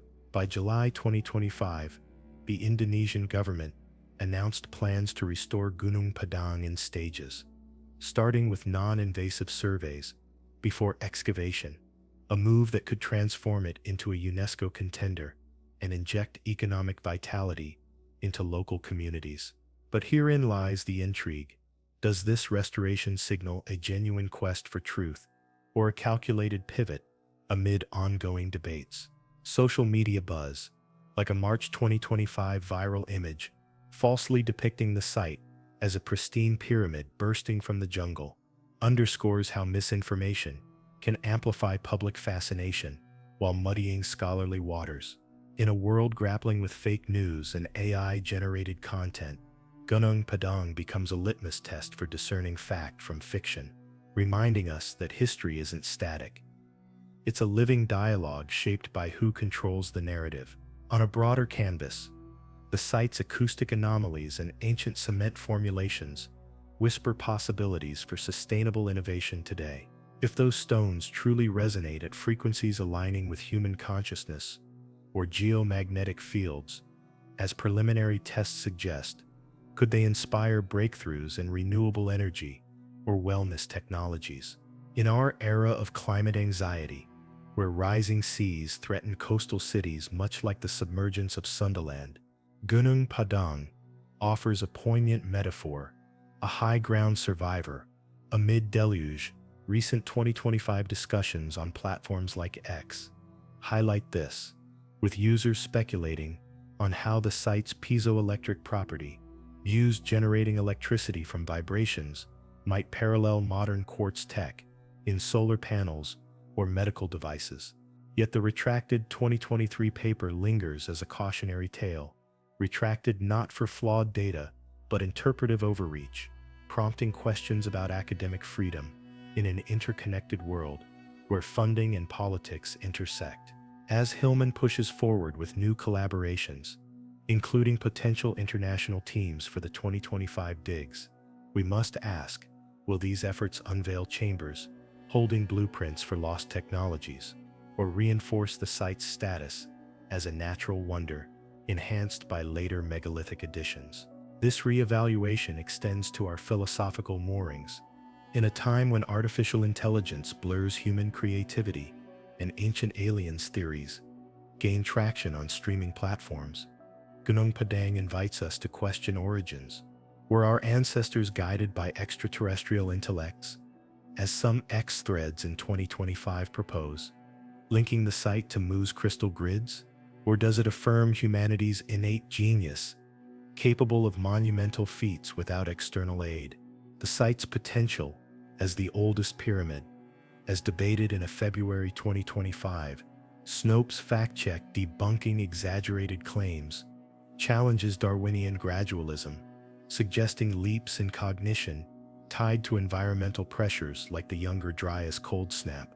Amid 2025's global uncertainties, from geopolitical tensions to AI ethics, Gunung Padang serves as a humbling reminder: civilizations rise, innovate, and sometimes vanish, leaving us to piece together their lessons. If restoration uncovers DNA from ancient builders, as speculated in recent Jakarta Post articles, it could trace migrations that rewrite human ancestry, connecting us more intimately to those Ice Age innovators. But the true allure lies in the open questions that Gunung Padang poses, questions that keep us awake in contemplation, even as we drift towards sleep.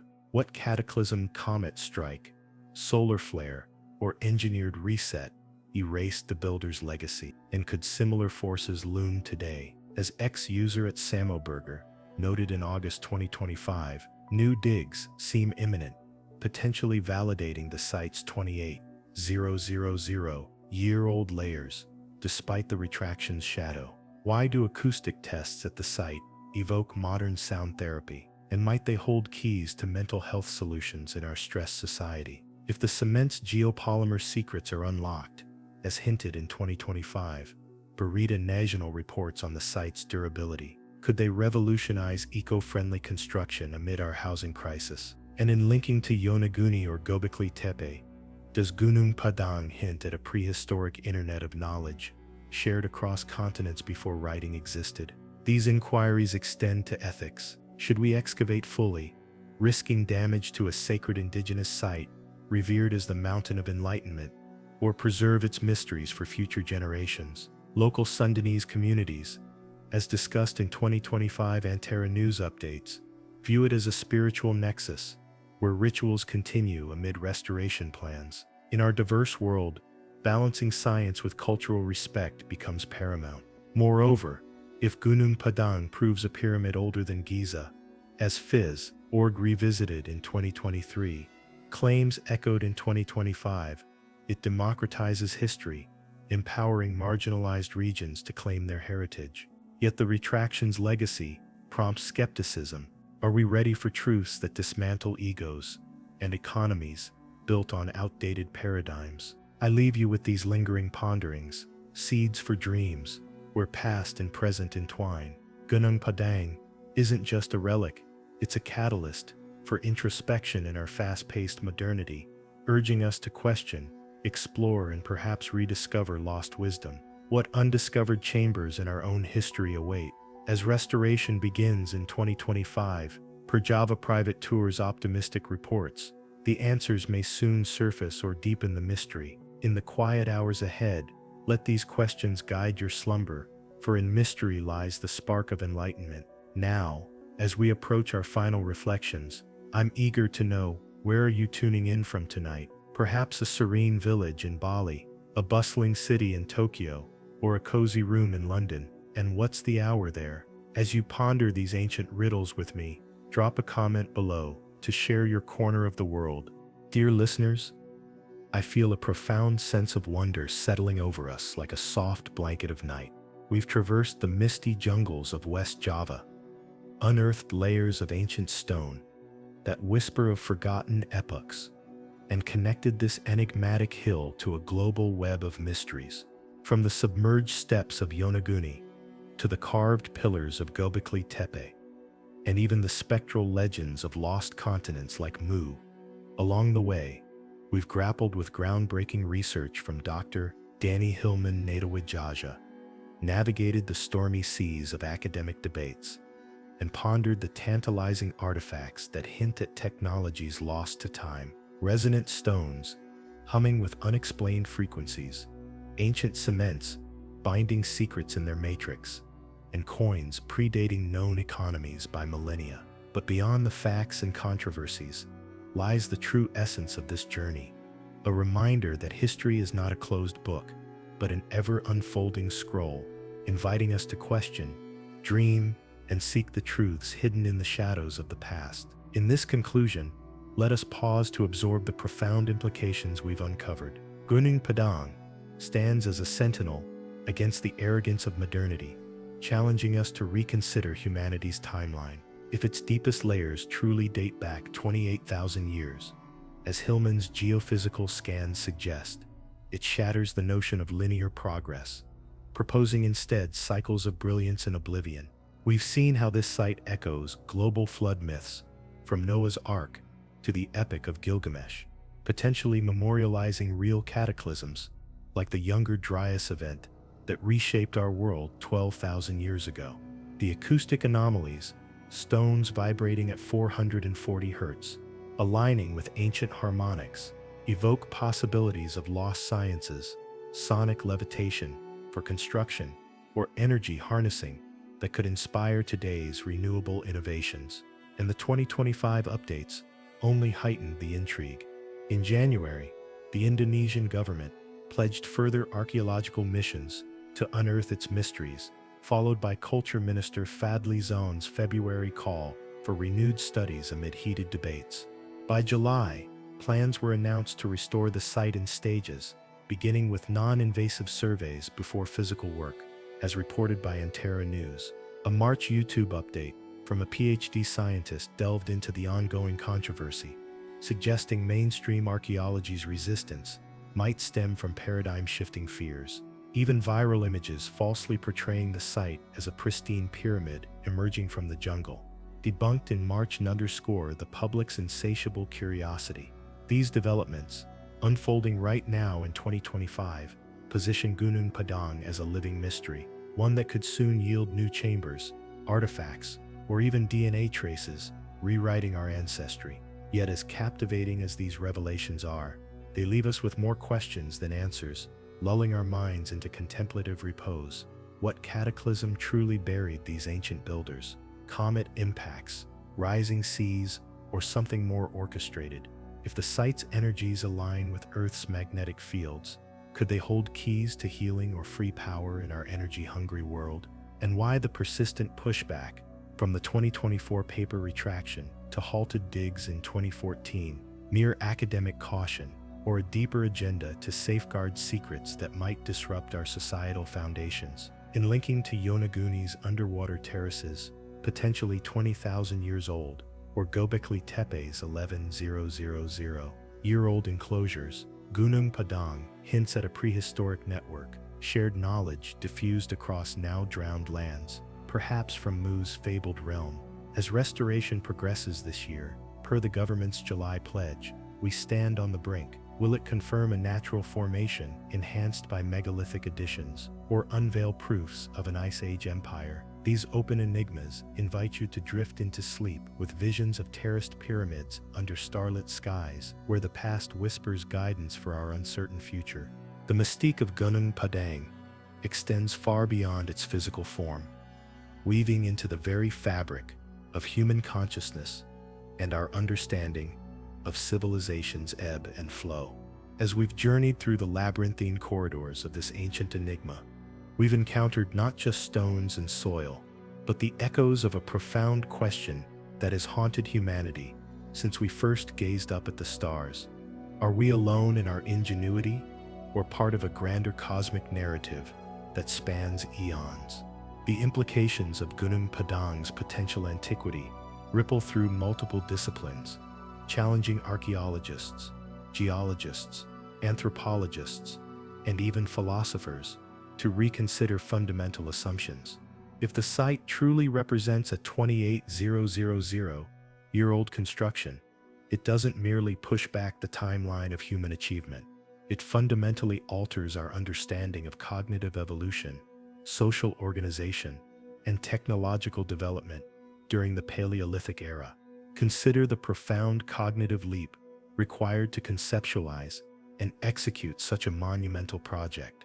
The builders would have needed not just the physical capability to move massive stones, but the abstract thinking to envision a multi-terrace structure, the mathematical understanding to achieve precise alignments, and the social cohesion to coordinate labor across generations. This challenges the traditional narrative of gradual human development, suggesting instead that our ancestors possessed sophisticated minds capable of grand architectural visions long before the advent of agriculture. The site's potential acoustic properties add another layer of intrigue to this cognitive revolution. If the stones were indeed tuned to specific frequencies, it implies an understanding of sound waves, resonance, and possibly even the neurological effects of certain tones on human consciousness. This knowledge would represent a form of proto-science, a systematic understanding of natural phenomena that predates formal scientific method by tens of thousands of years. Hillman's ongoing research, despite the controversies and setbacks, continues to push the boundaries of what we consider possible. His interdisciplinary approach, combining geology, archaeology, and physics, represents a new paradigm in studying ancient sites. The use of ground-penetrating radar, seismic tomography, and electrical resistivity surveys has revealed subsurface structures that would have remained hidden using traditional excavation methods alone. This technological revolution in archaeology mirrors humanity's ancient achievements at Gunung Padang. Both represent leaps forward in human capability, separated by millennia, yet connected by the same spirit of innovation and discovery. The 2025 restoration plans, incorporating drone-mounted LiDAR and potentially AI-driven data analysis, continue this tradition of applying cutting-edge technology to unlock ancient secrets. The global connections we've explored to Yonaguni, Göbekli Tepe, and the theoretical continent of Mu suggest that Gunung Padang wasn't an isolated phenomenon, but part of a worldwide network of advanced sites. This hypothesis, while controversial, points to a level of prehistoric globalization that challenges our understanding of Ice Age human societies. If these connections are real, they imply maritime capabilities, communication networks, and cultural exchanges that would rival those of much later civilizations. The flood myths and catastrophic theories surrounding these sites add a sobering dimension to their study, whether through comet impacts, volcanic eruptions, or gradual climate change. These ancient civilizations appear to have faced existential threats that ultimately led to their disappearance or transformation. In our current era of climate change and global challenges, these ancient stories serve as both warning and inspiration, warning of civilization's fragility, but inspiration for human resilience and adaptability.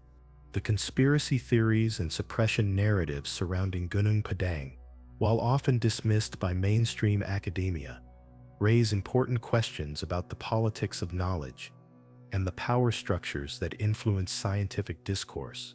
The swift retraction of Hillman's 2023 paper, the halt in excavations in 2014, and the ongoing resistance to alternative theories all speak to broader issues within the scientific community about paradigm shifts and institutional inertia.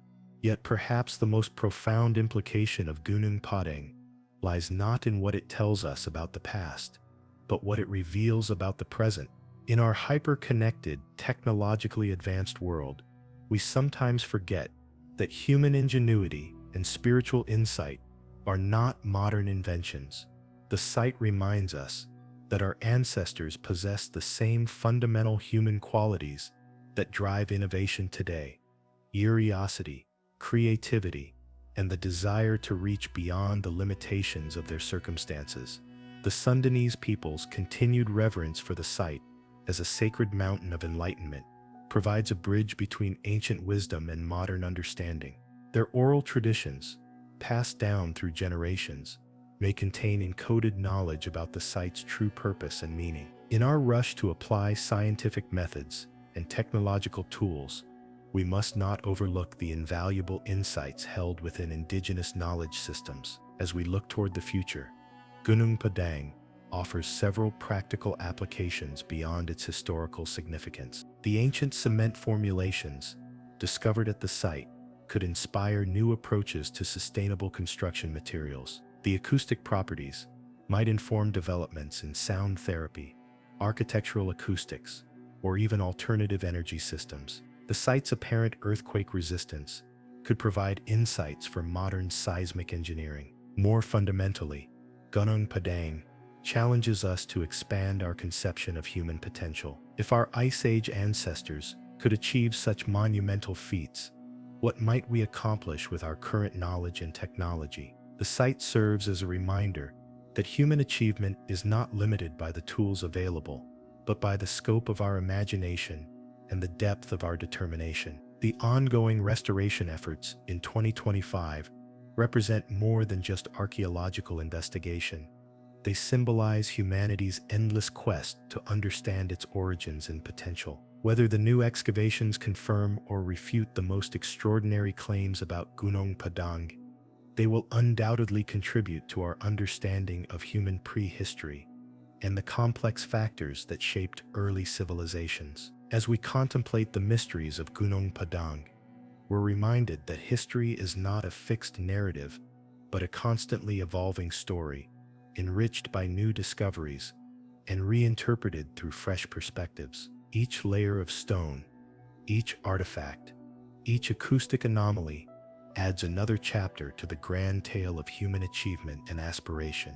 The site stands as a testament to the enduring human spirit, the same spirit that drives modern space exploration, medical breakthroughs, and technological innovations. Whether built 3,000 or 30,000 years ago, Gunung Padang represents the triumph of human vision over the constraints of circumstance, the victory of imagination over the limitations of available resources. In our modern world, facing challenges from climate change to social inequality, from technological disruption to existential risks, Gunung Padang offers both humility and hope. Humility in recognizing that previous civilizations faced and sometimes succumbed to similar challenges, and hope in seeing evidence of human resilience, creativity, and the ability to create lasting monuments to our highest aspirations. The acoustic resonances that emanate from the site's stones might be more than mere physical phenomena.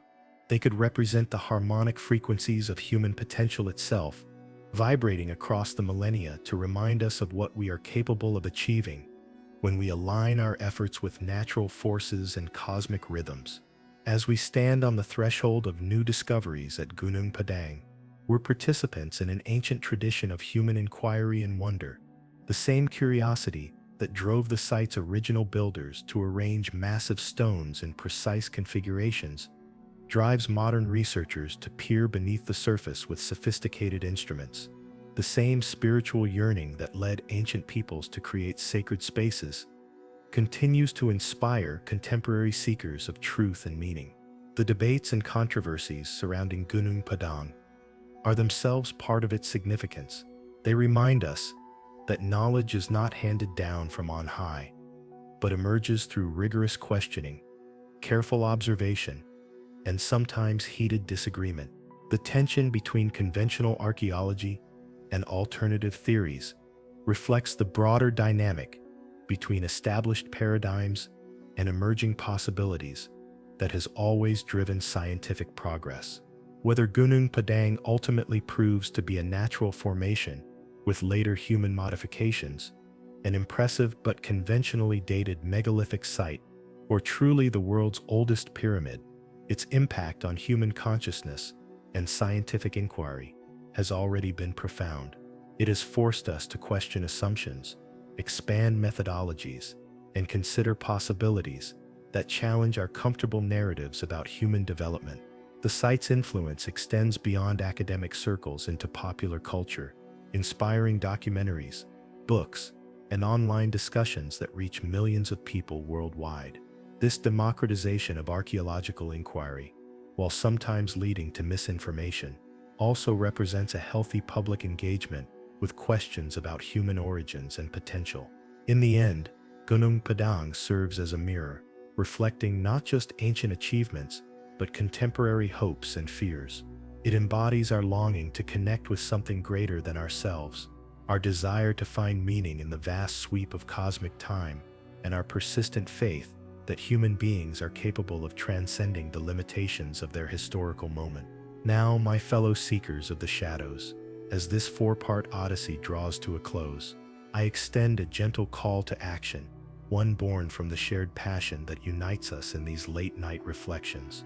If the tales of Gunung Padang have stirred your curiosity, ignited your imagination, or simply provided a soothing escape into history's mysteries, consider joining our growing community here on Epoch History for Sleep. Subscribing ensures you never miss an episode where we delve into more forgotten wonders, from Atlantis's sunken spires to Tartaria's mud-flooded grandeur.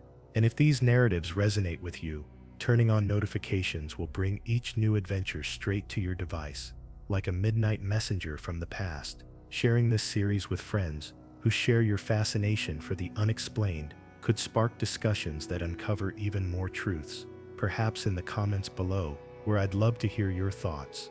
What do you believe lies beneath Gunung Padang? Have you encountered similar anomalies in your own explorations? For those eager to dive deeper, our channel offers playlists on ancient civilizations and conspiracy theories, perfect for extended listening sessions. And if you're inclined, supporting through likes or comments helps sustain these journeys, allowing us to bring you more meticulously researched content. Remember, in a world rushing forward, pausing to gaze backward with an open mind might just reveal the path ahead. The stones of Gunung Padang continue to hum with ancient frequencies, waiting for the next generation of explorers to unlock their secrets. The chambers beneath its terraces may yet yield artifacts that rewrite human history or confirm the natural origins of its formation. But regardless of what future excavations reveal, Gunung Padang has already achieved something remarkable. It has reminded us that the past is not a closed book, but a living mystery, full of questions that challenge our assumptions and inspire our imaginations. It has shown us that human achievement knows no temporal boundaries, that ingenuity and vision can triumph over the most challenging circumstances. As you drift off to sleep tonight, wherever you may be in this wide world, carry with you the resonant hum of ancient stones, the whisper of vanished civilizations, and the promise that tomorrow may bring new discoveries that illuminate the magnificent tapestry of human experience. The mountain of enlightenment stands patient and eternal, its secrets preserved in stone and shadow, waiting for those brave enough to ask the deepest questions about who we are and where we come from. I thank you for accompanying me through this labyrinth of time and mystery. May your dreams be filled with the harmony of ancient stones and the promise of discoveries yet to come. Sleep well, dream deeply, and until our next mystery unfolds, this is Mr. Zizou, bidding you good night from Epoch History for Sleep. Remember, in every stone lies a story, in every shadow dwells a secret, and in every mystery lies the spark of human wonder that connects us across the vast expanse of time. The echoes of Gunung Padang will continue to reverberate through our collective consciousness, challenging us to remain open to possibilities that transcend conventional wisdom, to embrace the unknown with courage and curiosity, and to never stop seeking the extraordinary truths that lie hidden in plain sight, waiting for those with eyes to see and minds to comprehend the magnificent mysteries of our shared human heritage.